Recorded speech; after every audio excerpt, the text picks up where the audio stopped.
नमस्कार, प्रणाम दोस्तों। मैं एक्टर रजनीश पाठक, आप सबको दिल से प्रणाम। और मैं आप लोगों को बता दूं कि इस समय मैं मेरी फिल्म का डबिंग कर रहा हूं, जय मां संतोषी का, और स्टूडियो में हूं। तो आप लोग को बता दूं कि देखिए, डबिंग के लिए ये स्टूडियो का जो सिस्टम होता है, जिस सिस्टम पे हम लोग डब करते हैं, देखिए चारों तरफ से पूरा पैक है, सामने स्क्रीन लगा हुआ है। और जो डायलॉग्स होते हैं, डायलॉग उसको हम लोग वापस से रिपीट फाइनल फिल्म होने के बाद हम लोग बोलते हैं। जो डब होता है, रिकॉर्ड होता है। और इस समय मैं यही कर रहा हूँ, मुंबई में फिल्म का डबिंग कर रहा हूँ। तो प्लीज़ आप लोग देखिए, ये चारों तरफ से आपको दिखा दूँ। ये देखिए, फिल्म का डबिंग ऐसे किया जाता है। डायलॉग्स को प्रॉपर बोलना होता है, जिससे कि क्लियर आवाज़ आप तक पहुँचे, सिनेमा घर में पहुँचे। अब आपको दिखाऊं कि ये देखिए स्क्रीन दिख रहा है, कांच के उस तरफ है, उस पार हमारी फिल्म का सीन स्क्रीन चल रहा है।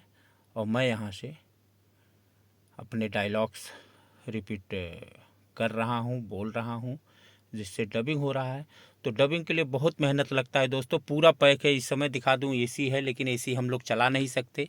यहाँ पे सांस भी आप लेंगे, वो भी आवाज़ उसमें जाएगा, तो परफेक्ट नहीं होगा। तो आप लोग देखिए कि हम लोगों को, एक एक्टर हो या कोई भी हो, बहुत मेहनत करना पड़ता है। तो प्लीज़ आप लोग देख रहे हैं एक्टर रजनीश पाठक पर्सनल ब्लॉग। तो इस चैनल को आप लोग प्यार आशीर्वाद दीजिए, ज़्यादा ज़्यादा शेयर करिए। मैं आप लोगों से वादा किया था कि आप लोगों के बीच में मैं कंटिन्यू आते रहूँगा, चाहे शूटिंग हो, चाहे डबिंग हो, चाहे हम फिल्म से जुड़ी सारी चीज़ें हो। हमारी फिल्म भी रिलीज होगा, वो भी मैं शेयर करूँगा। फिलहाल अभी एक फिल्म आप लोग हमारा देखिए, बहू हंटर वाली, जिसमें मेन विलन मैं हूँ। बहू हंटर वाली बी फॉर यूज पे कई बार टीवी पे आ गया है। तो प्लीज़ आप लोग देखिए और आशीर्वाद दीजिए। मैं आपको अंदर के सिस्टम में लेके चलता हूँ। बैग था मैं, अब यहाँ से मैं बाहर निकल रहा हूँ।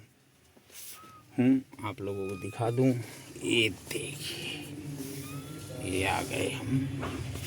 ये देखिए, यहाँ पे पूरा लोकेशन है, स्टूडियो है। और आप लोग को दिखा दूँ, अब मैं जहाँ मेरा फिल्म चल रहा है वहाँ पे आप लोगों को मिलाता हूँ। ये देखिए, आ गए अंदर।